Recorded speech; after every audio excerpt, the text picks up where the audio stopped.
Viewers, नमाज की शराइत में से एक शर्त तहारत यानी पाकी है, और इस तहारत में नमाजी के कपड़ों का पाक होना भी शामिल है। यानी अगर नमाजी के कपड़े पाक नहीं होंगे तो नमाज नहीं होगी। तो आइए आज की वीडियो में बात करेंगे हाउ टू प्योरीफाई क्लोथ्स यानी कपड़े पाक करने का तरीका।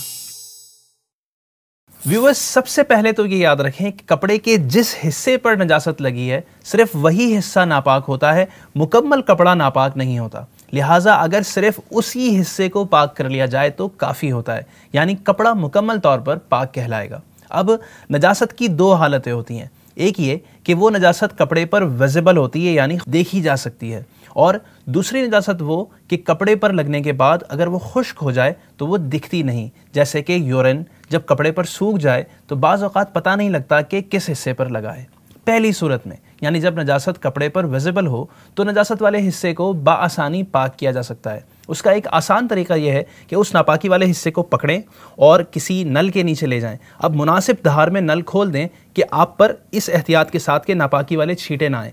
फिर उस कपड़े को पानी की धार में रख कर मलते जाएं। जब आपका दिल मुकम्मल मुतमईन हो जाए कि पानी नजासत को बहाकर ले गया होगा तो अब ये कपड़ा पाक है, कपड़े को निचोड़ने की भी ज़रूरत नहीं। और इस सूरत में नजासत अगर दलदार यानी गाढ़ी थिक हो, जिसे नजासत मरइया कहते हैं, जैसे कि पाखाना, गोबर, खून वगैरह, तो धोने में गिनती की कोई शर्त नहीं बल्कि उसको दूर करना ज़रूरी है। अगर एक बार धोने से दूर हो जाए तो एक ही मरतबा धोने से पाक हो जाएगा, और अगर 4-5 मरतबा धोने से दूर हो तो 4-5 मरतबा धोना पड़ेगा। हाँ, अगर 3 मरतबा से कम में नजासत दूर हो जाए तो 3 की गिनती को पूरा कर लेना मुस्तहब है।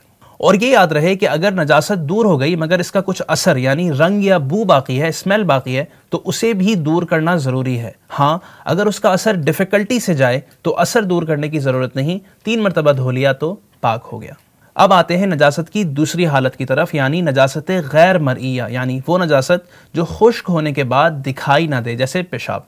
इस सूरत में उस कपड़े को पाक करने का एक तरीका ये भी है कि कपड़ा नल के नीचे रख दिया और पानी इतना बहाया कि नजासत चली गई और अब ज़न्ने गालिब हो गया तो कपड़ा पाक हो गया। दूसरा तरीका इसका यह है कि 3 मरतबा धोएं और तीनों मरतबा ताकत से निचोड़ने से पाक होगा, और क़ुव्वत के साथ निचोड़ना। इसके माना यह है कि वो शख्स अपनी क़ुव्वत के मुताबिक इस तरह निचोड़े कि अगर फिर निचोड़े तो उससे कोई क़तरा ना टपके। अगर कपड़े का ख्याल करके अच्छी तरह नहीं निचोड़ा तो पाक नहीं होगा। व्यूअर्स, ये था कपड़े पाक करने का मुख्तसर तरीका। इसकी तफसील जानने के लिए बहार शरीयत हिस्सा 2 को रीड करें और मज़ीद वीडियोस के लिए हमारे चैनल को सब्सक्राइब करें। अल्लाह पाक हमारा ज़ाहिर व बातिन पाक फरमाए। आमीन बिजाहिन नबील अमीन सल्लल्लाहु अलैहि वसल्लम।